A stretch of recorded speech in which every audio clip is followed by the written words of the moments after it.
यं प्रवचन्तं रूपेत्तमुपेत्तु गुत्तुन्दुयिपायनवराकातराजो आवपुत्रेऽपि तन्मयतयोतरोऽपि नेतुः तं सर्वभूतहृदयं मुनिमातोऽस्मि सोमेश्वराय स्थितभूतविकस्वराय प्रेमपुरजाय तुङ्गोदसद्भवनवादितवंशपल्ली माङ्गल्यहेतुचिरताय ॐ नमः शिवाय विद्या सिद्धांत दुर्गंतुद्धं सनं चक्षणः जयतीर्थाख्यतरणिर्भासतां नवरदम्बरे अंजना सोनु सानिध्यात् विजयेन विराजम् अजितप्रदं भजेऽहं विजयध्वजं कंसध्वंस्य पदां भोजा संसक्तो हंसपुङ्गवः ब्रह्मण्यगुरुराजाख्यो वर्ततां मम मानसे तं वन्दे नरसिंहतीर्थनेयं श्रीव्यासराजस्फुरतं ध्यायन्तं मनसा नरसिंहचरणं श्रीपादराजं गुरुं प्राप्तिकल्पतकल्पोऽयं प्रत्यत्यगजकेसरी व्यासतीर्थगुरुर्भूयादस्मदिष्टार्थसिद्धये भक्तानां मानसाम्भोजावानवे कामधेनवे नमतां कल्पतरुवे जयेन्द्रगुरुवे नमः। ओं नमो वादिराजाय दीर्घदारिद्र्यघातिने राजभोगप्रदाते च नमोऽस्तु जयदायिने प्रणमत्कामधेनुं च भजस्वरं श्रीभवबोधगुत्पादा चिन्तामणि उपास्महे पूज्याय राघवेन्द्रार्य सत्यधर्मरताय च भजतां कल्पवृक्षाय नमतां कामधेनवे सत्याविघ्नकराब्धोत्तान् पञ्चाशद्वर्षपूजकान् सत्यप्रमोदतीर्थार्यान् नौमिन्याय सुधारतान् सुधासेवा समर्पोतं सविद्वन्मणिराजितं ताम्रपर्णिगुरुन् वन्दे सविद्याबोधकं मम। ओं स्वस्यस्तवशेषतान् सन्मङ्गलानि भवन्तु सम्यक्श्लौकैकश्रवणपठनमात्रेण वक्तश्रोतॄणां निखिलकलियुतकल्मषापनोदरमार्तिकिलार्थसाधनीभूते श्रीमन्महाभारत तात्पर्यनिर्णय अद्य कथा प्रारंभे सति किंचित् पूर्वकथानुवादः। हरिः ओं हरिः ओं हरिः ओं।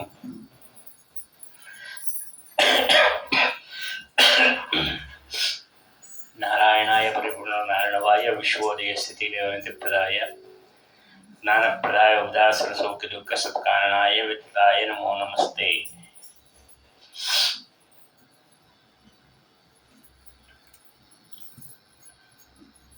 अंबालिकायां जननां निश्यतोथे नेच्छत् स कृष्णो अभवत् अप्यदृश्यः।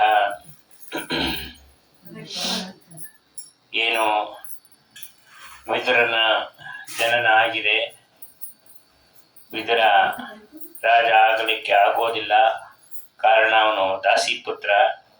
ಇನ್ನೊಂದು ಮಗುವನ್ನು ಕೊಡು ಅಂದಾಗ ವೇದವ್ಯಾಸ ದೇವರು ಆಗೋದಿಲ್ಲ ಅಂದರು. ಆಮೇಲೆ ಅವರವರ ಯೋಗ್ಯತೆ ಅನುಸಾರ ಜಾತಕರ್ಮಾದಿಗಳನ್ನು ಭೀಷ್ಮಾಚಾರ್ಯರು ಮಾಡಿಸಿದ್ದಾರೆ. ಅನಂತರ ಅಸ್ತ್ರವಿದ್ಯೆ, ಶಸ್ತ್ರವಿದ್ಯೆ, ಶಾಸ್ತ್ರವಿದ್ಯೆ, ಸಮಸ್ತ ವಿದ್ಯೆಯನ್ನು ವೇದವ್ಯಾಸ ದೇವರ ಉಪದೇಶವನ್ನು ಮಾಡಿದ್ದಾರೆ. ಒಳ್ಳೆಯ ವಿದ್ಯೆಯಲ್ಲಿ ಎಲ್ಲರೂ ಪ್ರವೀಣರಾದರು. ಅದರಲ್ಲಿ ವಿಶೇಷವಾಗಿ ವಿದುರ ಅತ್ಯಂತ ಜ್ಞಾನಾರ್ಜನೆಯನ್ನು ಮಾಡಿದ. ನಂತರ ಪಾಂಡುರಾಜ ಎಲ್ಲ ಕಡೆ ಯುದ್ಧವನ್ನು ಮಾಡಿ ರಾಜ್ಯ ವಿಸ್ತಾರ ಮಾಡಿದ. ಅವನ ಯೋಗ್ಯತೆಯು ಬಹಳ ದೊಡ್ಡದು ಅಂತಾನೆ. ಇನ್ನು ಕವದ್ಗಣಾದಾಸ ತಥೈವ ಸೂತ ಸಮಸ್ತ ಗಂಧರ್ವಪತಿ ಸ ತುಂಬುರಃ ಯವುದ್ದವೋ ನಾಮ ಮರುತ್ತದಾಂಶಯುಕ್ತೋ ವಶೇ ಸಂಜಯೋ ನಾಮಧೇಯಃ. ಗಂಧರ್ವರಿಗೆಲ್ಲ ಒಡೆಯನಾದಂತಹ ತುಂಬುರು, ಅವನೇ ಉದ್ವಹ ಅನ್ನತಕ್ಕಂತಹ ಮರುದೇವರ ಆವೇಶ. ಅಂದರೆ ಹುಟ್ಟಿದ್ದು ತುಂಬುರು ಎನ್ನುವ ಗಂಧರ್ವ, ಅವನಲ್ಲಿ ಉದ್ವಹ ಅನ್ನತಕ್ಕಂತಹ ಮರದ ಆವೇಶದಿಂದ ಗವಲ್ಗಣ ಅನ್ನತಕ್ಕಂತಹ ಅವನು ಒಬ್ಬ ಇದ್ದ. ಅವನ ಮಗನಾಗಿ ಸಂಜಯ ಹುಟ್ಟಿದ್ದಾನೆ. ಈ ಸಂಜಯ ಧೃತರಾಷ್ಟ್ರನಿಗೆ ಮಹಾಭಾರತದ ಯುದ್ಧ ವಿಚಾರವನ್ನ ಕೂತಲ್ಲೇ ತನ್ನ ದಿವ್ಯ ದೃಷ್ಟಿಯಿಂದ ನೋಡಿ ಸಮಸ್ತವನ್ನು ಹೇಳಿದವನು. ನಮಗಿವತ್ತು ಇಲ್ಲಿ ಕೂತು ನೋಡಿದ್ರೆ ಆ ಕಡೆ ಏನಾಗ್ತಿದೆ, ಅಲ್ಲೇನಾಗ್ತಿದೆ, ಇಲ್ಲೇನೇನು ಗೊತ್ತಿಲ್ಲ. ನಮ್ಮ ಕಣ್ಣೆದ್ರಿಗಷ್ಟೇ ಇಲ್ಲಿ ಕೂತಿದ್ದೆ, ನಮ್ಗೆ ಇಲ್ಲಿದಷ್ಟೇ ಹೇಳೋದ್ರೆ ಗೊತ್ತಿಲ್ಲ. ಅಂಥದ್ರಲ್ಲಿ ಅವನು ಧೃತರಾಷ್ಟ್ರನ ಮುಂದೆ ಕೂತು ಮಹಾಭಾರತ ಯುದ್ಧದ ಒಂದೊಂದು ಮೂಲೆಯಲ್ಲಿ ಏನೇನಾಯ್ತು, ಯಾರ್ಯಾರಿಗೆ ಏನೇನಾಯ್ತು, ಎಷ್ಟು ಪೆಟ್ಟಾಯ್ತು ಎಲ್ಲವನ್ನ ಹೇಳಿದ್ದಾನೆ. ಅದು ಭಗವಂತ ಅವನಿಗೆ ಕೊಟ್ಟ ದಿವ್ಯ ದೃಷ್ಟಿ. ಯಾಕೆ ಆ ದಿವ್ಯ ದೃಷ್ಟಿಯಿಂದ ಸಂಜಯನಿಗೆ ಮಾತ್ರ ಕೊಟ್ಟ, ಬಾಕಿ ಯಾರಿಗೂ ಕೊಡ್ಲಿಲ್ಲ. ಸಂಜಯ ರಾಮಾವತಾರದಲ್ಲಿ ರಾಮದೇವರಿಗೆ ವಿಶೇಷ ಸಹಾಯವನ್ನು ಮಾಡಿದ್ದ ಮತ್ತು ವಿಶ್ವಾಮಿತ್ರರಿಂದ ವಿದ್ಯಾರ್ಜನೆಯನ್ನು ಮಾಡಿದ್ದ. ಯಾವ ಯಾವ ಮೂಲೆಯಲ್ಲಿ ನಮಗೆ ಬೇಕಾದಂತಹ ಶಾಸ್ತ್ರ ನಿಯಮ ಜ್ಞಾನ ಏನೇನಿದೆ ಎಲ್ಲವನ್ನು ಹುಡುಕಿ ಹುಡುಕಿ ಹೆಕ್ಕಿ ತೆಗೆದಿದ್ದ. ಅದಕ್ಕೆ ನಿನ್ಗೆ ಅಷ್ಟು ಜ್ಞಾನವನ್ನು ಕೊಡ್ತೀನಿ ಅಂತ ಭಗವಂತ ಕೊಟ್ಟ. ನಾವಿವತ್ತೇನಿಲ್ಲ, ಒಂದು 41 ಶ್ಲೋಕ ಹರಿವಾಯು ಸ್ಥಿತಿ, ಅದನ್ನ ಪಾರಾಯಣ ಮಾಡು ಅಂತಂದ್ರೆ ಸಾಧ್ಯವಾದಷ್ಟು ಎಲ್ಲಿ ಜಂಪ್ ಮಾಡ್ಲಿಕ್ಕಾಗತ್ತೆ, ಏನ್ ಮಾಡ್ಲಿಕ್ಕಾಗತ್ತೆ ಅದನ್ನೇ ನೋಡ್ತೀವಿ. 41 ಶ್ಲೋಕದ ಒಂದು ವಾಯುಸ್ಥಿತಿ 48 ಸಲ ಹೇಳಲಿಕ್ಕೆ ಹೋಗಿರೋದಿಲ್ಲ. 48 ಸಲ ಏನ್ ಬೇಡ ರೀ, ಒಂದ್ಸಲ ಹೇಳ್ಬಿಡೋಣ, ಮಾತಾಡಿಸೋಣ, ಒಂದು 10 ಸಲ ಹೇಳ್ಬಿಡೋಣ ಸಾಕು ಅಂತ ನಾವಂತ. ಅವರು ಹಾಗೆಲ್ಲ ಮಾಡ್ತಿರ್ಲಿಲ್ಲ. 48 ಅಂದ್ರೆ ಪೂರ್ತಿ 48 ಆಗ್ಲೇಬೇಕು. ಆ ರೀತಿಯಲ್ಲಿ ಮಾಡಿದ್ದಕ್ಕೆ ದೇವರು ಆ ಶಕ್ತಿಯನ್ನ ಕೊಟ್ಟ. ಆ ರೀತಿ ಸಂಜಯನ ವಿಚಾರವನ್ನು ಹೇಳಿದ್ದಾರೆ. ಈ ಗವಲಗಡ ವಿಚಿತ್ರ ವೀರನ ರಥವನ್ನು ಓಡಿಸ್ತಾ ಇದ್ದವನು, ಅವನ ಮಗನಾದ್ರಿಂದ ಎಲ್ಲರಿಗೂ ಪ್ರೀತ್ಯಾಸ್ಪದನಾಗಿದ್ದ ಮತ್ತು ತುಂಬಾ ಬುದ್ಧಿವಂತ ಮಕ್ಕಳು ಅಂದ್ರೆ ಎಲ್ರಿಗೂ ಇಷ್ಟನೂ ಬರುತ್ತೆ, ಹಾಗಾಗಿ ಇದ್ದವನು. ಇದಾದ ಮೇಲೆ ಗಾಂಧಾರ ರಾಜಸ್ಯ ಸುತಾಮುಹಾವ ಗಾಂಧಾರಿ ನಾಮ್ನಿಂ ಸುಬಲಸ್ಯ ರಾಜ್ಯ ಜ್ಯೇಷ್ಠೋ ಜ್ಯೇಷ್ಠ ಸುತನೇ ದ್ವಾಪರಸ್ಯ ನಾಸ್ತಿಕ್ಯ ರೂಪಸ್ಯ ಕುಕರ್ಮ ಹೇತೋಹೋ. ಗಾಂಧಾರ ದೇಶ ಅಂದ್ರೆ ಈಗಿನ ಅಫ್ಘಾನಿಸ್ತಾನ. ಆ ದೇಶದ ರಾಜನ ಮಗಳು ಧೃತರಾಷ್ಟ್ರನ ಪತ್ನಿ, ಅವಳೇ ಗಾಂಧಾರಿ. ಆ ಗಾಂಧಾರಿಯ ತಮ್ಮನೇ ಶಕುನಿ. ದ್ವಾಪರ ಯುಗಕ್ಕೆ ಅವನು ಅಭಿಮಾನಿ. ಶಕುನಿ ಎನ್ನುವನು ನಾಸ್ತಿಕ್ಯದ ಅಭಿಮಾನಿ, ಅಂದ್ರೆ ಸಂಶಯ, ಎಲ್ಲ ವಿಚಾರದಲ್ಲೂ ಸಂಶಯ, ಯಾವುದೇ ವಿಷಯವನ್ನು ಸಂಪೂರ್ಣವಾಗಿ ನಂಬಿಕೆ ಇಲ್ಲದವನು. ಅದೋ ಇದೋ ಯಾವುದೋ ಪೂರ್ತಿ ವಿಶ್ವಾಸ ಇಲ್ಲದವನು. ದ್ವಾಪರ ಅಂತಂದ್ರೆ ಅದೇ ಅರ್ಥ ಅಂತಿರ್ತಾರೆ, ಪೂರ್ಣವಾದ ವಿಶ್ವಾಸ ಇಲ್ಲದೆ ಇರತಕ್ಕಂಥ ಯುಗ ಅಂತ. ಕೃತಯುಗದಲ್ಲಿ ಹರಿ ಸರ್ವೋತ್ತಮ ಅನ್ನತಕ್ಕಂಥ ಸಂಪೂರ್ಣ ವಿಶ್ವಾಸ ಇತ್ತು. ತ್ರೇತಾಯುಗದಲ್ಲೂ ಅಷ್ಟೇ ಇತ್ತು. ದ್ವಾಪರ ಯುಗ ಬಂದ ಕೂಡಲೇ ಇದಂಬ ಅದಂಬ ಅಂತ ಹೇಳಿ ಆ ರೀತಿಯಲ್ಲಿ ಅನುಮಾನಗಳು ಪ್ರಾರಂಭ ಆಯಿತು. ಯಾಕೆಂದ್ರೆ ದ್ವಾಪರಕ್ಕೆ ಅಭಿಮಾನಿಯಾದವನು ಈ ಶಕುನಿ. ನಾಸ್ತಿಕತೆ ಸ್ವರೂಪ, ದೇವರಿಲ್ಲ, ಭಕ್ತರಿಲ್ಲ, ಧರ್ಮ ಇಲ್ಲ ಅನ್ನೋದೇ ಇವನ ಕೆಲಸ. ಗಾಂಧಾರಿಯನ್ನ ಧೃತರಾಷ್ಟ್ರ ಮದುವೆಯಾದ, ಶೂರಸ್ಯ ಪತ್ನಿ ಗುಣಶೀಲ ರೂಪ ಅನ್ನೋದಕ್ಕೆ ಶಕುನಿ ಧೃತರಾಷ್ಟ್ರನ ಎಲ್ಲವನ್ನ ಹೇಳ್ಕೊಟ್ಟ. ಕೃಷ್ಣನ ದ್ವೇಷ ಮಾಡಲಿಕ್ಕೆ, ಪಾಂಡವರನ್ನ ದ್ವೇಷ ಮಾಡಲಿಕ್ಕೆ, ಅವರೆಲ್ಲ ಧಾರ್ಮಿಕರು, ಇದನ್ನೆಲ್ಲ ಹೇಳ್ಕೊಟ್ಟವನೇ ಶಕುನಿ. ಅದಕ್ಕೆ ಮಹಾಭಾರತ ಯುದ್ಧ ಆಗಿದ್ದು. ಶಕುನಿ ಇಲ್ಲದೆ ಹೋದ್ರೆ ಮಹಾಭಾರತ ಯುದ್ಧವೇ ಆಗ್ತಿರ್ಲಿಲ್ಲ ಅಂತ ಹೇಳ್ತಾರೆ. ಅವರು ನಾಸ್ತಿಕ್ಯಕ್ಕೆ ಅಭಿಮಾನಿ ಆದ್ರಿಂದ ಏನ್ ಮಾಡ್ದ, ನಾಸ್ತಿಕ್ಯವನ್ನ ಎಲ್ಲಾ ಕಡೆ ಪ್ರಚಾರವನ್ನು ಮಾಡ್ದ ಮತ್ತು ಪ್ರಸಾರವನ್ನು ಮಾಡ್ದ. ಅದಕ್ಕೆ ಇವತ್ತು ನಾವೆಲ್ಲ ದೇವರೆಲ್ಲಿದ್ದಾನೆ ಅಂತ ಕೇಳೋದು. ದೇವರಿದ್ದಾನೆ ಅಂತಂದ್ರೆ ನಂಬಿಕೆಯಿಂದ ಕೈ ಮುಗಿದು ನಮಸ್ಕಾರ ಮಾಡ್ತಿದ್ವಿ ಅಷ್ಟೇ. ನಮ್ಗೆಲ್ಲ ಅನುಮಾನ ಬಂದಿದೆ, ದೇವರು ಎಲ್ಲಿದ್ದಾನೆ, ನಾವು ಮಾಡಿದ ಪೂಜೆ ಅವ್ರಿಗೆ ತಲುಪಲ್ಲಿ ಏನೋ 58 ಪ್ರಶ್ನೆಗಳು ನಮ್ಗೆ ಅವನಿಂದಾನೆ ಬಂದಿದ್ದು. ಎಲ್ಲಾ ಕಡೆ ಪ್ರಚಾರವನ್ನು ಮಾಡ್ದ. ಎಲ್ಲಾ ದುಷ್ಕೃತ್ಯಗಳಿಗೆ ಮೂಲ ಕಾರಣ ಆದ. ಶೂರಸ್ಯ ಪತ್ನಿ ಗುಣಶೂಲ ರೂಪ ಯುಕ್ತ ದತ್ತ ಸುಖೇವ ಸಪುತ್ರ. ಶೂರ ಅಂತ ಒಬ್ಬ ರಾಜ, ಅವನ ಮಗಳೇ ಕೃತೆ ಅಂದ್ರೆ ಈ ಕುಂತಿದೇವಿ. ಒಳ್ಳೆ ಹೆಣ್ಣು ಮಗಳು, ಒಳ್ಳೆ ಶೀಲ, ರೂಪ, ಗುಣ ಎಲ್ಲವನ್ನ ಚೆನ್ನಾಗಿತ್ತು. ಅವಳ ತಂದೆ ಏನ್ ಮಾಡ್ದ, ಈ ಶೂರ ಅಂತ ಹೇಳಿ. ಈ ಶೂರ ಯಾರು ಅಂತಂದ್ರೆ ವಸುದೇವನ ತಂದೆ ಶೂರಸೇನ ಅಂತ. ಅವನಿಗೆ ಕುಂತಿ ಆದರೆ ಇನ್ನೂ 5 ಜನ ಹೆಣ್ಣು ಮಕ್ಕಳಿದ್ರು. ವಸುದೇವ ಮಾತ್ರ ಒಬ್ಬ ಗಂಡು ಮಗ. ಅದಕ್ಕೆ ವಸುದೇವನಿಗೆ ಶೌರಿ ಅಂತಲೂ ಕರೀತಾರೆ. ಕೃಷ್ಣನನ್ನ ಶೂರಸೇನನ ಮೊಮ್ಮಗ ಆದ್ರಿಂದ ಅವನನ್ನು ಶೌರಿ ಅಂತಲೇ ಕರೆಯತಕ್ಕಂಥದ್ದು. ಈ ಶೂರ ಅವನು ಒಂದು ದೇಶದ ರಾಜ್ಯ. ಆ ಶೂರಸೇನನಿಗೆ ಒಬ್ಬ ರಾಜ ಪರಿಚಯ ಆದ. ಅವನ ಸ್ನೇಹ ಬಹಳ ಬೆಳೆಯಿತು. ಅವನ ಹೆಸರು ಕುಂತಿಭೋಜ ಅಂತ ಹೇಳಿ ಆ ರಾಜನ ಹೆಸರು. ಅವನಿಗೆ ನಿನಗೆ ಬೇಕಾದಷ್ಟು ಮಕ್ಕಳಿದೆ, ನನಗೆ ಒಂದೂ ಮಕ್ಕಳಿಲ್ಲ, ನಾನು ಒಂದು ಹೆಣ್ಣು ಮಗುವನ್ನ ದತ್ತು ಕೊಡು ಅಂತ ಕೇಳ್ದ. ಹಾಗೆ ಆಗ್ಲಿ ಅಂತೇಳಿ ಈ ಪೃಥೆಯನ್ನ ದತ್ತು ಕೊಟ್ಟ. ಆ ಕುಂತಿ ಭೋಜ ದತ್ತು ತಗೊಂಡಾಗಿಂದ ಇವಳಿಗೆ ಕುಂತಿ ಅಂತ ಹೆಸರಾಯಿತು. ಮತ್ತು ಪ್ರತಿಯ ಮಕ್ಕಳು ಭೀಮಾರ್ಜುನ ಎಲ್ಲರೂ ಪ್ರತಿಯ ಮಕ್ಕಳಂದ್ರೆ ಅವರಿಗೆ ಭಾರತರು ಅಂತಲೇ ಕರೀಲಿಕ್ಕೆ ಪ್ರಾರಂಭ ಆಯಿತು. ಅದರಲ್ಲಿ ವಿಶೇಷವಾಗಿ ಅರ್ಜುನ ಹೆಚ್ಚು ಪ್ರಸಿದ್ಧಿಯನ್ನು ಪಡೆದ ಭಾರತ ಅಂತ. ಈ ಕುಂತಿ ಏನಿದ್ದಾಳೆ ಇವಳು ಮೂಲ ರೂಪದಲ್ಲೂ ಪಾಂಡುವಿನ ಹೆಂಡತಿನೇ. ಇವರೆಲ್ಲ ನಿಯತ ಪತಿ ಪತ್ನಿಯರು. ಆ ಕುಂತಿ ಭೋಜ ಯಾರು ಅಂತಂದ್ರೆ ಕೂರ್ಮ ಅನ್ನತಕ್ಕಂತಹ ಮರುದೇವತೆ. ಈ ಕಣ್ಣನ್ನು ಮಿಟಕಿಸ್ತಕ್ಕಂಥದ್ದು ಇದೆಲ್ಲ ಕೂರ್ಮ ಅನ್ನತಕ್ಕಂಥ ವಾಯು, ಆ ವಾಯುವಿನ ಅಂಶ ಉಳ್ಳವನು. ಈ ಕುಂತಿ ಭೋಜನ ಮನೆಗೆ ಒಂದ್ಸಲ ದೂರ್ವಾಸರು ಬಂದಿದ್ದಾರೆ.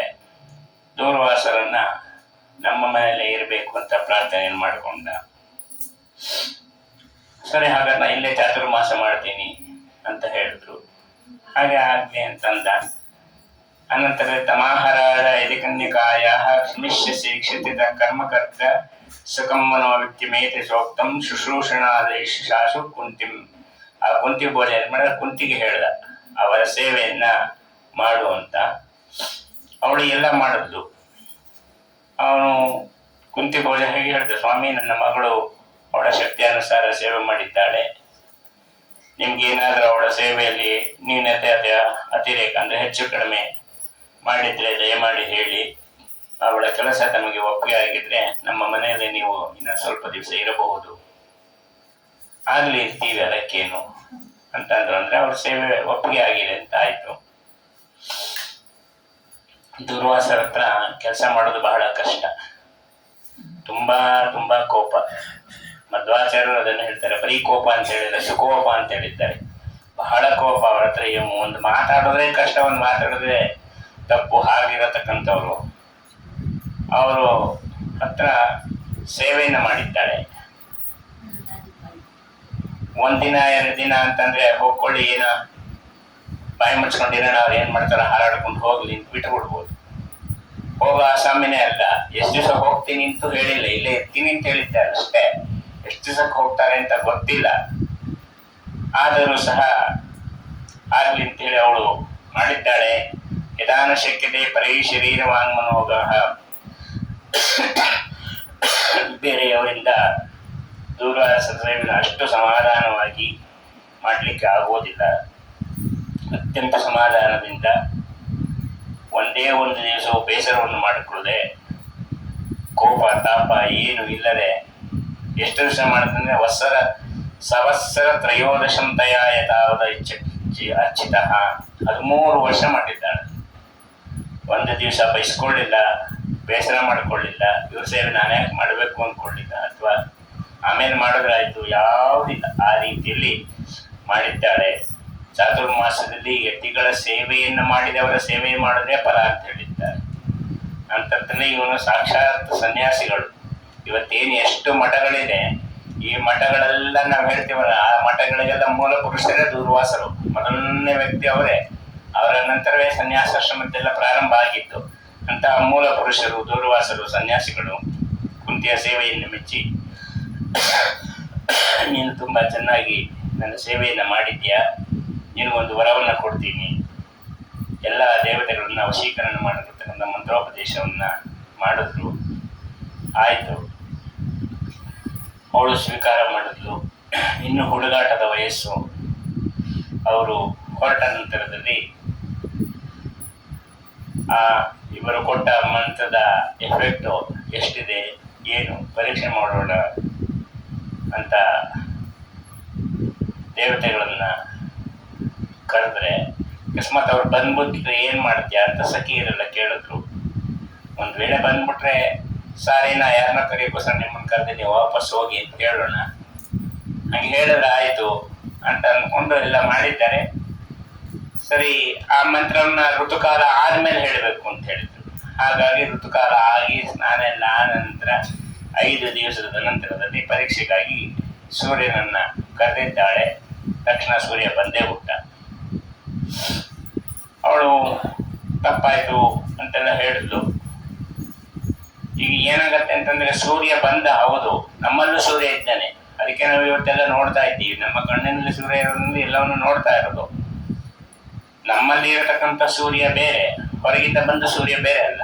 ಹೊರಗಿಂದ ಬಂದಿದ್ದವನು, ಅದೇ ದೋಷ ಏನಿಲ್ಲ. ನಮ್ಮಿಂದ ಹೊರಗೆ ಬಂದ್ರೆ ಅವಾಗ ದೋಷ. ಮತ್ತೆ ನಮಗೆ ನಮ್ಮ ಒಳಗಿರತಕ್ಕಂಥ ಸೂರ್ಯ ಹೊರಗೆ ಬಂದಂದ್ರೆ ನಮ್ಗೆ ಅಂಧಕಾರ, ಏನು ಕಾಣೋದಿಲ್ಲ. ಹಾಗೇನಿಲ್ಲ, ಒಳಗೆ ಕಾಣಿಸ್ತಾ ಇದ್ದಾನೆ ಸೂರ್ಯ, ಅಂದ್ರೆ ಹೊರಗಿನಿಂದಲೇ ಬಂದಿದ್ದು ಅಂತಲೇ ಆಯ್ತು. ಆ ಸೂರ್ಯ ಬಂದಿದ್ದಾನೆ. ಇಡೀ ಸಖಿಯರೆಲ್ಲ ಹೇಳ್ತಾ ಇದ್ದಾರೆ, ಏನ್ ಮಾಡೋದು ಈಗ, ಬಯಸ್ಕರಾಗಿದೆ ಒಬ್ರಿಗೊಬ್ರಿಗೆ. ಈ ಮದುವೆ ಮುಂಚೆ ಕನ್ಯಾದಾನ ಮಾಡೋ ಸಂದರ್ಭದಲ್ಲೂ ಹೇಳ್ತೀವಿ ನಾವು, ಕನ್ಯಾದಾನವನ್ನು ಮಾಡೋದಕ್ಕೆ ಮುಂಚೆ ಸತವಾಭಿಮಾನ ದೇವತೆಗಳು, ಇಂದಾದಿ ದೇವತೆಗಳು ಹೆಣ್ಣನ್ನ ಭೋಗವನ್ನು ಮಾಡಿದ್ದಾರೆ, ಆದರೂ ಸಹ ನಾವು ಶುದ್ಧವಾಗಿದ್ದಾಳೆ ಅಂತ ಹೇಳಿ ನಿಮಗೆ ಕನ್ಯಾದಾನ ಮಾಡಿಕೊಡ್ತಾ ಇದ್ದೀವಿ ಅಂತ ಒಂದು ಮಂತ್ರ ಬರುತ್ತೆ. ಹಂಗಾಗಿ ಇದು ಶಾಸ್ತ್ರವೂ ಕೂಡ, ಶಾಸ್ತ್ರ ದೃಷ್ಟಿಯಿಂದ ನೋಡಿದಾಗಲೂ ದೋಷ ಇಲ್ಲ. ಆ ರೀತಿ ಬಂದಿದ್ದಾನೆ. ಈಗ ಕೆಲವರು ಕೇಳ್ತಾರೆ, ನಮಗೆ ಪ್ರೂವ್ ಮಾಡ್ರಿ, ಇಂದ್ರ ಎಲ್ಲಿದ್ದಾನೆ, ಗಂಧರ್ವ ಎಲ್ಲಿದ್ದಾನೆ, ತೋರಿಸ್ರಿ ಅಂತಂದ್ರೆ, ಸೂರ್ಯ ಬರ್ತಾನೆ ಕಾಯ್ಕೊಂಡು ಕೂತ್ರಿ ಬೆಳಗ್ಗೆ ಅಂತ ಹೇಳ್ಬೋದು ಬೇಕಾದ್ರೆ. ಅದು ಬಿಟ್ಟರೆ ಬಾಕಿ ಗಂಧರ್ವರನ್ನ ಬಾಕಿ ಅವ್ರನ್ನೆಲ್ಲ ನಾವೇನು ತೋರಿಸ್ಲಿಕ್ಕಾಗತ್ತೆ. ಹಾಗಾಗಿ ಅದನ್ನೆಲ್ಲ ನಾವು ತೋರಿಸ್ಲಿಕ್ಕಾಗಲ್ಲ. ಮಂತ್ರದಲ್ಲಿ ಹೇಳಿದ್ದಾರೆ, ಶಾಸ್ತ್ರದಲ್ಲಿ ನಂಬಿಕೆ ಇಟ್ಟು ಕೇಳಬೇಕು. ಸೂರ್ಯ ಬಂದ, ತದಾನಸೋ ವಿಸರ್ಜಿತಂ ಶಶಾಂಕನಂ ವಿನಾರತಿಂ, ಒಳ್ಳೆ ಮಾತನ್ನು ಹೇಳಿ, ಇಲ್ಲ ನಾನು ಕರೆದೆ, ನೀವು ವಾಪಸ್ ಹೋಗು, ಏನೋ ಆಗೋಯ್ತು, ತಪ್ಪಾಯ್ತು ಅಂತ ಒಳ್ಳೆ ಮಾತಾಡಿದ್ರು. ಬಂದ ಮೇಲೆ ಹೋಗೋದೆಲ್ಲ ಸಾಧ್ಯವೇ ಇಲ್ಲ. ಅಂತೂ ಇಂತೂ ಕುಂತಿಗೆ ಸೂರ್ಯಂದು ಒಂದು ಮಗು ಆಯಿತು. ಆ ಮಗು ಕರ್ಣ ಕುಂಡಲ ಎಲ್ಲವನ್ನ ಹಾಕಿಕೊಂಡು, ಕವಚ ಎಲ್ಲ ಹಾಕಿಕೊಂಡು ಬಂದಿತ್ತು. ಅದ ಕರ್ಣ ಕಿವಿ ಬಹಳ ಸುಂದರವಾಗಿತ್ತು, ಹಾಗಾಗಿ ಅದನ್ನ ಕರ್ಣ ಅಂತ ಕರೆದ್ರು. ದೇಹ ಸಂಪೂರ್ಣವಾಗಿ ಹೊಡಿತಾ ಇದೆ, ಯಾಕೆ ಸೂರ್ಯನ ಮಗ, ಹೊಡಿಲೇಬೇಕು, ಹೊಡಿತಾ ಇದೆ. ಬರೀ ಸೂರ್ಯ ಆಗಿದ್ರೆ ಇಷ್ಟು ತೊಂದರೆ ಆಗ್ತಿರ್ಲಿಲ್ಲ. ಏನಾಯ್ತು ಅಂದ್ರೆ, ಕರ್ಣನಲ್ಲಿ ಸೂರ್ಯನಿಂದ ಮತ್ತೊಬ್ಬ ಸಹಸ್ರವರ್ಮ ಅನ್ನತಕ್ಕಂಥ ದೈತ್ಯನೂ ಸೇರ್ಬಿಟ್ಟಿದ್ದ. ಆ ಸಹಸ್ರವರ್ಮ ಅನ್ನತಕ್ಕಂಥ ದೈತ್ಯ ಸೇರಿದ್ದಕ್ಕೆ ಕರ್ಣ ದ್ರೌಪದಿಗೆ ಚುಚ್ಚು ಚುಚ್ಚು ಮಾತಾಡಿ ಆಡಿ ಮಾನಸಿಕ ಹಿಂಸೆ ಕೊಟ್ಟಿದ್ದು ಕರ್ಣ ಆ ದೈತ್ಯನಿಂದ. ಹಾಗಾಗಿ ಪುರಾವಾಲಿ ಮಾರಣಂ ಪ್ರಭೂತೋ ದೋಷ ಕಾರಣ, ಸೂರ್ಯ ಸುಗ್ರೀವನಾದಾಗ ವಾಲಿಯನ್ನ ಕೊಂದ ದೋಷ ಅಷ್ಟೇ ಅಲ್ಲ, ಸಹಸ್ರವರ್ಮ ನಾಮಿನ ಅಸುರಾಮೃಷ್ಟಿತೋಜನಿ, ಆ ಪಾಪದ ಒಂದು ಹುಟ್ಟಿದ ಆ ಸಹಸ್ರವರ್ಮ ಜೊತೆಗೆ ನರಕಾಸುರನ ಒಂದು ಅಂಶವೂ ಅವನಲ್ಲಿ ಇತ್ತು. ಇದೆಲ್ಲ ಬಂದಿದ್ದರಿಂದ ಇಲ್ಲಿ ವಾಲಿ ಮಾಡಿದ ಪಾಪಕ್ಕೆ ರಾಮಚಂದ್ರ ಅವತ್ತೇ ಅವನಿಗೆ ಶಾಸನ ಮಾಡಿಬಿಟ್ಟಿದ್ದ, ಈ ಜನ್ಮದಲ್ಲಿ, ಮುಂದಿನ ಜನ್ಮದಲ್ಲಿ ನೀನು ಅರ್ಜುನನಾಗಿ ಹುಟ್ಟಿ ಬರ್ತ್ಯ, ನಾನು ನಿನಗೆ ಸಾರಥಿ ಆಗ್ತೀನಿ ಅಂತೆಲ್ಲ ಹೇಳಿದ್ದ. ಅಲ್ಲಿಗೆ ಅದು ಮುಗ್ದಿತ್ತು. ಸುಗ್ರೀವ ಮಾಡಿದ ಪಾಪ ಜಾಸ್ತಿ, ರಾಮಾವತಾರದಲ್ಲೇ ಅವನನ್ನು ಕ್ಷಮ ಮಾಡಿದ್ದ. ಹೌದಲ್ಲ, ವಾಲಿಯನ್ನ ಕೊಂದ್ರು, ಅವನೇ ಕೃಷ್ಣನಾಗಿ ಹುಟ್ಟಿದಾಗ ಅವನ ಸ್ವೀಕಾರವನ್ನು ಮಾಡಿದ್ದ. ಸ್ವೀಕಾರವನ್ನು ಮಾಡಿರ್ತಕ್ಕಂತಹ ಮುಂದೆ ಅರ್ಜುನನಾಗಿ ಬಂದಾಗ ತಂಗಿಯನ್ನು ಕೊಟ್ಟು ಮದುವೆಯನ್ನ ಮಾಡಿ ಸಾರಥ್ಯವನ್ನೆಲ್ಲ ಮಾಡಿದ್ದ. ಆದರೂ ಯಥಾಗ್ರಹ ಇರು ವಿದೋಷ ಮೂರ್ತಿನ ತಥೈವ, ಯಾವುದಾದ್ರೂ ಭೂತವೋ ಪ್ರೇತವೋ ಸಾಮಾನ್ಯ ಮನುಷ್ಯನಲ್ಲಿ ಮೆಟ್ಟಿಕೊಂಡಾಗ ಹೇಗೆ ಚೀರಾಡ್ತಾನೆ ಹಾರಾಡ್ತಾನೆ, ಹಾಗೆ ಕರ್ಣ ಆಡ್ತಿದ್ದಂತೆ ಈ ಅಸುರನಿಂದ. ಅಸುರಾವೇಶ ಇದ್ದಿದ್ದಾಗ ಸೌಮ್ಯವಾಗಿರೋನು ಅಂತಹ ಕರ್ಣ ಸಹಸ್ರವರ್ಮ ಅನ್ನೋನು ಸೇರಿ ಕರ್ಣ ಸೂರ್ಯನಾದರೂ ಕೂಡ ಆ ದೈತ್ಯನ ಆವೇಶದಿಂದ ಹೀಗೆಲ್ಲ ಮಾಡಿದ.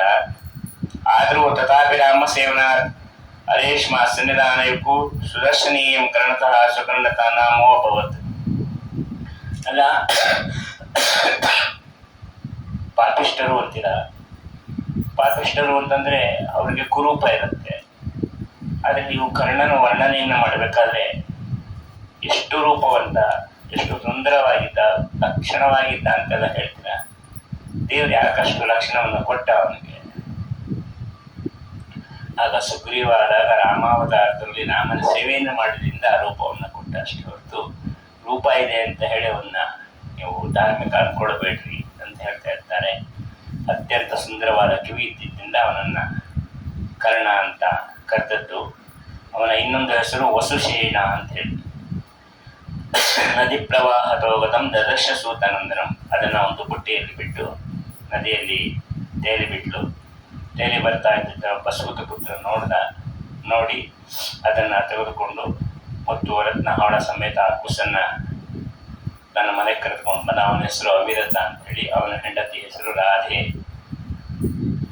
ಆ ಮಗುವನ್ನು ಬೆಳೆಸಿ ಮಾಡಿ ಅವನಿಗೆ ವೇದಾಧ್ಯಯನ ಮಾಡಿಸಿ ಮುಂದೆ ಕರ್ಣನೇ ಅಂತಾನೆ.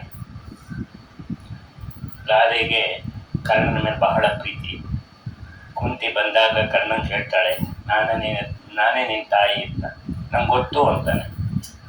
ನಂಗೆ ಗೊತ್ತು ಅಮ್ಮ, ನೀನು ಇವತ್ತು ಬರ್ತಾ ಇದ್ದೀಯಲ್ಲ, ನನಗೆ ಯಾವತ್ತು ತಾಯಿಯ ಅನಿವಾರ್ಯತೆ ಇತ್ತು ಅವತ್ತು ನೀನು ನಿನ್ನ ಮರ್ಯಾದೆಗೋಸ್ಕರ ನನ್ನನ್ನು ನೀರಿನ ತೇಲ್ಬಿಟ್ಟು ಸಂಬಂಧವೇ ಇಲ್ಲದಂತೆ ಹೋದಿ. ಆದರೆ ಸಂಬಂಧವೇ ಇಲ್ಲದ ಅವಿರತ ಅವನ ಮನೆಗೆ ಕರ್ಕೊಂಡೋಗಿ ರಕ್ಷಣೆಯನ್ನು ಮಾಡ್ದ. ನಾನು ಸ್ವಂತ ಮಗ ಅಲ್ಲದೆ ಇದ್ದರೂ ಆ ರಾಧೆ ನನ್ನ ಮಲಮೂತ್ರಗಳನ್ನೆಲ್ಲ ತೊಳೆದು ಮಾಡಿ ನನ್ನನ್ನು ರಕ್ಷಣೆಯನ್ನು ಮಾಡಿ ನನಗೆ ಜ್ಞಾನವನ್ನು ಕೊಟ್ಟಿದ್ದಾಳೆ. ನಾನು ಕೌಂತೆಯ ಆಗುವುದಕ್ಕೆ ಇಷ್ಟಪಡೋದಿಲ್ಲ. ನಾನು ರಾಧೆಯನಾಗಿ ಇರ್ತೀನಿ. ಪಂಚಪಾಂಡವರು ಅನ್ನೋದಕ್ಕೆ ಚ್ಯುತಿ ಬರೋದು ಬೇಡ. ಯುದ್ಧದಲ್ಲಿ ಅರ್ಜುನ ಸತ್ರು ಪಂಚಪಾಂಡವರೇ, ನಾನು ಸತ್ರು ಪಂಚಪಾಂಡವರೇ ಆಗಿರ್ತೀವಿ. ನಾನು ಬರೋದಿಲ್ಲ ಅಂತ ಹೇಳ್ತಾನೆ. ಕಡೆಗೆ ಹೇಳ್ತಾನೆ, ನೀ ನನ್ನ ಹತ್ರ ಬಂದಿದ್ಯಾ, ಹೆತ್ತ ತಾಯಿ ಅಲ್ವಾ, ಇವತ್ತವರೆಗೂ ನಾ ಯಾರನ್ನೂ ಬರೀ ಕೈಯಲ್ಲಿ ಕಳಿಸಿಲ್ಲ. ನೀ ಏನು ಬೇಕಾದ್ರೂ ಕೇಳು, ಕೊಡ್ತೀನಿ. ಆದರೆ ಅರ್ಜುನನ್ನು ಕೊಲ್ಲೋದೊಂದು ಬಿಟ್ಟು ಬಾಕಿ ಯಾವ್ದು ಬೇಕಾದರೂ ಕೇಳು. ಕರ್ಣನ ಮಾತುಗಳು ತುಂಬ ಚೆನ್ನಾಗಿದೆ. ಕುಂತಿ ಮತ್ತು ಕೃಷ್ಣ ಕರ್ಣನ ಹತ್ರ ಮಾತಾಡ್ಲಿಕ್ಕೆ ಬಂದಾಗ ಕರ್ಣ ಹೇಳ್ತಾನೆ, ಕೃಷ್ಣ, ನಾನು ಏನಾದರೂ ಧರ್ಮರಾಜನ ಹತ್ರ ಬರೋದಿಲ್ಲ. ಯಾಕೆಂದರೆ ಧರ್ಮರಾಜನಿಗೆ ನಾನು ಅಣ್ಣ ಅಂತ ಗೊತ್ತಾಗೋಗುತ್ತೆ. ನಾಳೆ ರಾಜ್ಯ ಬಂದರೆ ನನಗೆ ಕೊಟ್ಬಿಡ್ತಾನೆ. ನಾನು ದುರ್ಯೋಧನನ ಋಣದಲ್ಲಿದ್ದೀನಿ. ನಾನು ದುರ್ಯೋಧನನಿಗೆ ಒಪ್ಪಿಸ್ಬಿಡ್ಬೇಕಾಗತ್ತೆ ರಾಜ್ಯ. ಹಾಗಾಗಿ ಅವನು ಧರ್ಮವಂತ, ನ್ಯಾಯವಂತ, ನೀತಿವಂತ. ಹಾಗಾಗಿ ನಾನು ಧರ್ಮರಾಜನ ಎದುರು ಕಾಣಿಸ್ಕೊಳ್ಳೋಕೆ ಇಷ್ಟಪಡೋದಿಲ್ಲ. ನೀನು ದಯವಿಟ್ಟು ನನ್ನನ್ನು ಬಾ ಅಂತ ಅನ್ಬೇಡ ಅಂತ ಎಲ್ಲ ಹೇಳ್ತಾನೆ. ಇದು ಮೂಲ ಮಹಾಭಾರತದಲ್ಲಿ ಕರ್ಣ ಆಡಿದ ಮಾತು. ಕೃಷ್ಣ ಕರ್ಣನ ಸಂವಾದ, ಕುಂತಿ ಕರ್ಣನ ಸಂವಾದ, ಇದೇ ಹೆಚ್ಚು ಕಡಿಮೆ ಒಂದು 2000 ಶ್ಲೋಕದವರೆಗೂ ಬರುತ್ತೆ ಮೂಲ ಮಹಾಭಾರತ. ಎಷ್ಟು ಹೇಳ್ತಾನೆ ಅಂತಂದ್ರೆ ಕರ್ಣ ನಿಜವಾಗ್ಲೂ ಕರ್ಣ ಎಷ್ಟು ಒಳ್ಳೆಯವನ, ಅವನು ಯಾಕೆ ಹೀಗೆ ಆಡ್ತಿದ್ದ ಅಂತ ಅನ್ಸುತ್ತೆ. ಆ ರೀತಿಯಲ್ಲೆಲ್ಲ ಸಂವಾದ ಆದ ಮೇಲೆ ಇವೆಲ್ಲ ನಮ್ಮ ಜೀವನದಲ್ಲಿ ಅಳವಡಿಸ್ಕೊಳ್ಬೇಕಾಗಿರ್ತಕ್ಕಂಥ ಎಷ್ಟೋ ಮಾತುಗಳಿದೆ. ಅದನ್ನೆಲ್ಲ ಹೇಳ್ತಾರೆ. ಸಮೃದ್ಧೋ ನಿಖಿಲ ಶ್ರುತಿ ಯದಿ ಜೌಗವು ಸರ್ವಾಣಿ ಶಾಸ್ತ್ರಾಣಿ ಚ. ಎಲ್ಲ ವೇದಾಧ್ಯಯನ ಆಯಿತು. ಶಸ್ತ್ರಾಸ್ತ್ರಗಳನ್ನು ಚೆನ್ನಾಗಿ ಕಲಿತ, ಬಾಲ್ಯದಲ್ಲೇ ಬಲಿಷ್ಠನಾಗಿದ್ದ, ಜೊತೆಗೆ ಅತ್ಯಂತ ಔದಾರ್ಯ ಗುಣಗಳಿಂದ ಕೂಡಿದ್ದ. ಇವತ್ತು ದಾನಕ್ಕೆ ಎತ್ತಿದ ಕೈ ಯಾರು ಅಂದರೆ ಕರ್ಣ ಅಂತ ಹೇಳುತ್ತಾನ. ಶೂರಕರ್ಣ ಅಂತ ಹೆಸರು ಅವನಿಗೆ.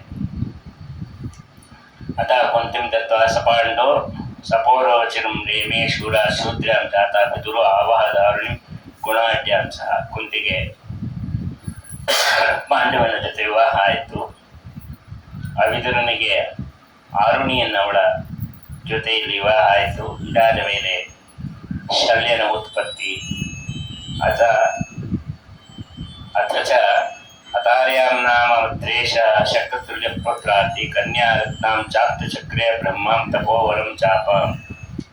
ಧೃತಾಯನ ಅಂತ ಹೇಳಿ ಒಬ್ಬ ರಾಜ, ಅವನು ಇಂದ್ರನಂತಹ ಒಂದು ಮಗ ಬೇಕು ಮತ್ತು ಒಬ್ಬ ಕನ್ಯಾ ಬೇಕು ಅಂತ ಹೇಳಿ ಬ್ರಹ್ಮದೇವರನ್ನು ಕುರಿತು ತಪಸ್ಸು ಮಾಡ್ದ. ಪ್ರಹ್ಲಾದ ರಾಜರ ತಮ್ಮನಾದಂತಹ ಪ್ರಹ್ಲಾದ ರಾಜರು ಅವರೇ ಶಲ್ಯರ ರಾಜರಾಗಿ ಹುಟ್ಟಿದ್ದು. ಅವರಲ್ಲೂ ವಾಯುದೇವರ ಆವೇಶ. ಶಲ್ಯ ಅವನ ಬಹಳ ಬಲವಂತನಾಗಿದ್ದ. ಯಾಕೆಂದರೆ ಬಲ ಇತ್ತು ಅಂತಂದರೆ ವಾಯುದೇವರ ಆವೇಶ ಇದ್ದ ಮೇಲೆ ಇರಲೇಬೇಕು. ಮತ್ತು ಅದ್ಭುತವಾದ ಸಾಮರ್ಥ್ಯ ಅವನಿಗೆ. ಶಲ್ಯ ಅನ್ನೋದಕ್ಕೆ ಅರ್ಥ ಹೇಳ್ತಾರೆ, ಶಲಶ್ಚನಾಂನ ಅಖಿಲ ಶತ್ರು ಶಲ್ಯೋಪಭೂವ ಕನ್ಯಾ ಸಹಜ ಮಾತೃನಾಮ್ನಿ. ಶಲ್ಯ ಅಂತಂದರೆ ಅವನು ಎಲ್ಲ ಶತ್ರುಗಳಿಗೂ ಬಾಣಂತೆ ಯಾರು ಇರ್ತಾನೆ ಅವನ್ನ ಶಲ್ಯ ಅಂತಾರೆ. ನಾವು ಹೊತ್ಕೊಳ್ಳೋದು ಶಲ್ಯ ಅಂತೀವಲ್ಲ, ಆ ಶಲ್ಯ ಅಲ್ಲ ಇದು, ಆಯ್ತಾ. ಆ ರೀತಿಯಲ್ಲಿ ಅವನ್ನ ಶಲ್ಯ ಅಂದಿದ್ದಾರೆ. ಅವನು ಎಲ್ಲರೂ ಬಹಳ ಹೆದರ್ತಾ ಇದ್ರು ಅವನನ್ನು ನೋಡಿದ್ರೆ. ಮಾದ್ರಿ ಅಂತ ಒಂದು ಹೆಣ್ಣು ಅವನ ಜೊತೆಯಲ್ಲೇ ಆಯಿತು. ಅವಳು ಮುಂದೆ ಪಾಂಡುರಾಜನ ಹೆಂಡತಿನೂ ಆದ್ಲು. ಅವಳು ಮೂಲ ರೂಪದಲ್ಲಿ ಪಾಂಡುರಾಜನ ಹೆಂಡತಿನೇ ಆಗಿದ್ದು. ಶಲ್ಯ ತನ್ನ ತಂಗಿಯಿಂದ ಪಾಂಡುರಾಜನಿಗೆ ಕೊಟ್ಟು ಚೆನ್ನಾಗಿ ಮದುವೆ ಮಾಡ್ದ ಮತ್ತು ರಾಜ್ಯವನ್ನ ಚೆನ್ನಾಗಿ ನೋಡ್ಕೊಳ್ತಾ ಇದ್ದ. ಪಾಂಡುರಾಜ ಅಣ್ಣ ಧೃತರಾಷ್ಟ್ರನಿಗೆ ಸಂಪತ್ತನ್ನೆಲ್ಲ ತಂದುಕೊಡ್ತಿದ್ದ. ವಿದುರ ಮಂತ್ರಿ ಆಗಿದ್ದ. ಚೆನ್ನಾಗಿ ರಾಜ್ಯಭಾರ ನಡೀತಾ ಇತ್ತು. ಭೀಷ್ಮಾಚಾರ್ಯರು ಮೇಲ್ವಿಚಾರಕರಾಗಿ ಇದ್ರು. ಧೃತರಾಷ್ಟ್ರ ಅವನೇ ರಾಜ ಆಗಿದ್ದ. ಪಾಂಡವನ್ನ ಯುವರಾಜವನ್ನಾಗಿ ಮಾಡಿದ್ದ. ಚಕ್ರೇ ತಥಾ ಪತೈತಿ ರಾಜ್ಯಂ ಚಕಾರನ ವಶ್ಚಕಾರೋ ಪಾಂಡು. ಧೃತರಾಷ್ಟ್ರ ಏನು ಮಾಡ್ದ, ನಾನು ಕುರುಡ ಅಂತ ಹೇಳಿ ರಾಜ್ಯಭಾರ ಬಿಟ್ಟುಬಿಡ್ತೀನಿ ಅಂತಂದ. ಪಾಂಡುವಿಗೆ ಕೊಟ್ಟರೆ ಅವನೇ ರಾಜನಾಗಲಿ, ನಾನು ನಾಮಕಾವಸ್ಥೆ ರಾಜ ಆಗಿದ್ದೀನಿ, ಯುವರಾಜನೇ ಎಲ್ಲವನ್ನ ನೋಡ್ಕೊಳ್ತಾ ಇದ್ದಾನೆ, ಅವನು ಬಹಳ ಪರಾಕ್ರಮಿಯಾಗಿದ್ದಾನೆ ಎಲ್ಲ ಹೇಳ್ದ. ಅಷ್ಟು ಬಹಳ ಪರಾಕ್ರಮಿಯಾಗಿದ್ರು ಭೀಷ್ಮಾಚಾರ್ಯರು ಮತ್ತು ಧೃತರಾಷ್ಟ್ರ ಏನಾದರೂ ಹೇಳಿದ್ರೆ ಒಂದೇ ಒಂದು ಚಕಾರವನ್ನು ಎತ್ತದೆ ವಿನಯಾಗಿ ವಿಧೇಯತೆಯಿಂದ ಅವರ ಮಾತನ್ನ ಕೇಳಿಕೊಂಡೇ ರಾಜ್ಯಭಾರವನ್ನ ಮಾಡ್ತಾ ಇದ್ದ. ಬೇಕಾದಷ್ಟು ಸಂಪತ್ತು ಬಂತು. ಅದಾದ ಮೇಲೆ ಸತ್ಯವತಿ, ಅಂಬಿಕಾ, ಅಂಬಾಲಿಕಾ ಇವರನ್ನೆಲ್ಲ ವೇದವ್ಯಾಸ ದೇವರು ಸದ್ಗತಿ ಕೊಡಿಸಿದ್ರು. ವೇದವ್ಯಾಸ ದೇವರಿಗೆ ಚೆನ್ನಾಗಿ ಗೊತ್ತಿತ್ತು ಮುಂದೆ ಇವರೆಲ್ಲ ಜಗಳ ಆಡ್ತಾರೆ, ಜಗಳ ಆಡಿದಾಗ ಈ ಅಜ್ಜಿಯರಿದ್ರೆ ಬಹಳ ಕಷ್ಟ, ಹಿರಿಯರ ವಿಕೋಪಕ್ಕೆ ಹೋಗುತ್ತೆ ಈ ಜಗಳಗಳೆಲ್ಲ, ಭೀಷ್ಮಾಚಾರ್ಯರ ಹಣೆ ಬರ ಅವ್ರು ನೋಡ್ಕೊಳ್ಳಿ ಅಂತ ಹೇಳಿ ಅವರು 3 ದಿನ ಬಂದ್ಬಿಡಿ, ಸದ್ಗತಿ ಆಗತ್ತೆ ನಿಮಗೆ, ಯಾಕೆಂದ್ರೆ ಮುಂದೆ ಕೌರವರು ಪಾಂಡವರು ಯುದ್ಧ ಆಗೋದಿದೆ, ಅದನ್ನೆಲ್ಲ ನೋಡಿದ್ರೆ ಅವ್ರಿಗೆ ಸಂಕಟ ಆಗತ್ತೆ ಅಂತ ಎಲ್ಲ ಹೇಳಿ ತನ್ನ ತಾಯಿ ಒದ್ದಾಡೋದು ಬೇಡ ಅಂತ ವೇದವ್ಯಾಸರು ತಮ್ಮ ಆಶ್ರಮದ ಕಡೆ ಕರ್ಕೊಂಡು ಹೊರಟರು. ಸರಿ, ಹಾಗೆ ಆಗಲಿ ಅಂತೇಳಿ ಅಂಬಾಲಿಕನು ಹೋಗಿದ್ದಾರೆ. ನಾವಿಲ್ಲಿದ್ದು ಏನು ಮಾಡಬೇಕು ಅಂತ ಕೇಳಿದ್ರು. ನೀವೇನು ಮಾಡೋದು ಬೇಡ, ನಾನು ದೇವರ ಧ್ಯಾನವನ್ನು ಹೇಗೆ ಮಾಡಬೇಕು, ಯಾವ ರೀತಿಯಿಂದ ಮಾಡಬೇಕು ಅದನ್ನು ಹೇಳ್ಕೊಡ್ತೀನಿ, ನೀವು ಧ್ಯಾನವನ್ನು ಮಾಡಿ ಮುಕ್ತಿಯನ್ನು ಹೊಂದಿ. ಸರಿ, ಅವರು ಹೇಳಿದಂತೆ ಭಗವಂತ ಗುಣಪರಿಪೂರ್ಣ ಅಂತ ಚಿಂತನೆಯನ್ನು ಮಾಡಿ ಅವರು ಸದ್ಗತಿಯನ್ನು ಹೊಂದಿದ್ದಾರೆ. ಅದರಲ್ಲಿ ಸತ್ಯವತಿಗೆ ವಿಷ್ಣು ತನ್ನ ಲೋಕವನ್ನೇ ಕೊಟ್ಟಿದ್ದಾನೆ, ಇಬ್ಬರು ಸೊಸೆಯರಿಗೆ ಸ್ವರ್ಗಲೋಕವನ್ನು ಕೊಟ್ಟ. ಆದರೆ ವಿದುರನ ತಾಯಿಗೆ ಸತ್ಯಲೋಕ ಆಯ್ತಂತೆ. ವಿದುರನ ತಾಯಿಗೆ ಮಾತ್ರ ಸತ್ಯಲೋಕ ಆಯಿತು, ಅವರಿಬ್ಬರಿಗೆ ಯಾಕಾಗಲಿಲ್ಲ, ಸ್ವರ್ಗ ಮಾತ್ರ ಆಯಿತು ಅಂತ. ಯಾಕೆ ಅಂತಂದರೆ ಜಾತಿಯಲ್ಲಿ ಅವಳು ಶೂದ್ರಳಾದರೂ ಸಹ ಮಹಾ ಭಗವತ್ ಭಕ್ತಳಾಗಿತ್ತು. ಜೊತೆಗೆ ಮಗ ಯೋಗ್ಯನಿದ್ದಾನೆ, ಮಕ್ಕಳು ಯೋಗ್ಯರಿದ್ದರೂ ತಂದೆ ತಾಯಿಗೆ ಸದ್ಗತಿ ಹಾಗೆ ಆಗತ್ತೆ ಅಂತ ಹೇಳಿದ್ದಾರೆ. ಹಾಗಾಗಿ ವಿದುರ ಏನು ಸಾಮಾನ್ಯ ಅಲ್ಲ, ಅತ್ಯಂತ ಯೋಗ್ಯ ಪುರುಷ. ಹಾಗಾಗಿ ಎರಡೂ ಕಾರಣದಿಂದ ಅಂಬಾಲಿಕೆಯನ್ನು ಉತ್ತಮವಾದ ಲೋಕ ಸಿಕ್ತು. ನಂತರ ಪಾಂಡುರಾಜ ಏನು ಮಾಡ್ದ, ಎಲ್ಲವನ್ನು ಬಿಟ್ಟು ನಾನು ಬದರಿ ಕ್ಷೇತ್ರಕ್ಕೆ ಹೋಗ್ತೀನಿ ಅಂತ ಬದರಿ ಕ್ಷೇತ್ರದ ಹಿಂದಿನ ನಿಲ್ದಾಣ, ಇವತ್ತೇನು ಪಾಂಡಕೇಶ್ವರ ಅಂತೀವಿ, ಅಲ್ಲಿಗೆ ಅವನು ಅಲ್ಲಿ ಹೋಗಿದ್ದಕ್ಕೆ ಪಾಂಡಕೇಶ್ವರ ಅಂತ ಅದಕ್ಕೆ ಹೆಸರು ಬಂದಿತ್ತು. ಅಲ್ಲಿ ಹೋಗಿ ವಾಸ ಮಾಡ್ತಾ ಇದ್ದಾನೆ. ಅಂದ್ರೆ ಇಬ್ಬರ ಹೆಂಡತಿಯರ ಜೊತೆಯಲ್ಲಿ ಹೋಗಿ ಗೃಹಸ್ಥಾಶ್ರಮದಲ್ಲೇ ಇದ್ದ, ವಾನಪ್ರಸ್ಥಾಶ್ರಮ ಏನು ಮಾಡಲಿಲ್ಲ, ಕಾಡಿಗೆ ಹೋದ ಅಷ್ಟೇ, ವಾನಪ್ರಸ್ಥಾಶ್ರಮದಲ್ಲಿ ಏನಿರಲಿಲ್ಲ. ಮುನಿಶ್ರೇಷ್ಠರುಗಳೆಲ್ಲ ಇದ್ರು, ಅವರ ಯುಕ್ತರಾಗಿ ಅವರಿಗೆ ಶ್ರದ್ಧಾ ಭಕ್ತಿಯಿಂದ ಅವರ ಸೇವೆಯನ್ನು ಮಾಡಿಕೊಂಡು ಇದ್ದಾನೆ. ಒಂದು ಸಲ ಕಿಂದಮ ಋಷಿಗಳು ಜಿಂಕೆ ವೇಷವನ್ನು ಹಾಕಿಕೊಂಡು ವಿಹಾರವನ್ನು ಮಾಡ್ತಾ ಇದ್ರು. ದೈವಾಂ ದೃಷ್ಟಿಂ ಗ್ರಾಮ ಕರ್ಮಾನುಸಕ್ತಾಂ ವಿದ್ವಶಾಪಂ ಪ್ರಾಪತ ಸ್ಮ ಸ್ತ್ರೀಯ ಎಂದು ಮರಿಷ್ಯಸ್ಯತ್ಯೇವ ಬಹುವಚಾತ್ಮಃ. ಈ ಪ್ರಾಣಿಗಳು ಭೋಗವನ್ನು ಮಾಡ್ತಾ ಇದ್ದಾಗ ಬಾಣ ಬಿಟ್ಟಿದ್ದಾನೆ, ಅದು ತಪ್ಪಾಯಿತು. ಅದರಿಂದ ನೀನು ಸ್ತ್ರೀ ಸಂಘವನ್ನ ಮಾಡಿದರೆ ಸತ್ತು ಹೋಗು ಅಂತೇಳಿ ಆ ಕಿಂದಮರವನಿಗೆ ಶಾಪವನ್ನು ಕೊಟ್ಟರು. ಮನೆಗೆ ಬಂದು ಎಲ್ಲ ಹೇಳ್ದ. ಆಮೇಲೆ ಪಾಂಡುನ ಸನ್ಯಾಸಿ ಆಗ್ತೀನಿ ಅಂತಂದ. ಬೇಡಪ್ಪ, ಏನು ಸನ್ಯಾಸಿ ಆಗೋದು ಬೇಡ, ಹೀಗೆ ಇರೋಣ, ಗೃಹಸ್ಥಾಶ್ರಮದಲ್ಲೇ ಇದ್ದು ಧರ್ಮನಿರತರಾಗಿರೋಣ. ತಪೋನಿತಾಂತಂ ಸಚಕಾರತಾಭ್ಯಂ ಸಮನ್ವಿತ ಕೃಷ್ಣ ಪದಾಂಬುಜಾಶ್ರಯ. ದೇವರನ್ನು ಆರಾಧನೆಯನ್ನು ಮಾಡ್ದ. ಈ ಸಮಯದಲ್ಲೇ ಕೃಷ್ಣಾವತಾರಕ್ಕಾಗಿ ಪ್ರಾರ್ಥನೆಯನ್ನು ಮಾಡ್ತಾ ಇದ್ದಾರೆ. ಸ್ವಾಮಿ, ಭೂಮಿಯಲ್ಲಿ ಭಾರ ಜಾಸ್ತಿ ಆಗಿದೆ, ಅಯೋಗ್ಯರು ದೇವರ ನಿಂದ ಮಾಡುವವರಿದ್ದಾರೆ, ನೀ ಅವತಾರ ಮಾಡಬೇಕು ಅಂತೇಳಿ ಕ್ಷೀರ ಸಮುದ್ರದ ತೀರದಲ್ಲಿ ಬ್ರಹ್ಮಾದಿ ದೇವತೆಗಳು ಪ್ರಾರ್ಥನೆಯನ್ನು ಮಾಡಿದ್ರು. ಓಚ ಪರಂ ಪುರುಷಮೇನ ಅನಂತ ಶಕ್ತಿಂ ಸೂಕ್ತೇನ ತೇಚ್ಛಾಂ ಮುಖಾಪಿ ಪೌರುಷೇನ. ಪುರುಷ ಸೂಕ್ತದಿಂದ ದೇವರನ್ನು ಸ್ತೋತ್ರ ಮಾಡಿದ್ರು. ತುಂಬಾ ಪ್ರೀತಿಯಾದ ಸೂಕ್ತ ಅಂತಂದ್ರೆ ಭಗವಂತನಿಗೆ ಪುರುಷ ಸೂಕ್ತ. ನೀನು ಅವತಾರ ಮಾಡಬೇಕು ಸ್ವಾಮಿ. ಭೂದೇವಿ ಗೋರೂಪವನ್ನು ತಗೊಂಡು ಬಂದಿದ್ಲಂತೆ. ಅವಳು ಬ್ರಹ್ಮದೇವರ ಹತ್ರ ಬಂದರು. ಎಲ್ಲ ಹೇಳಿದಾಗ ಬ್ರಹ್ಮದೇವರು ಬಂದರು. ಬ್ರಹ್ಮದೇವರ ಬಳಿಯಲ್ಲಿ ಇವಳ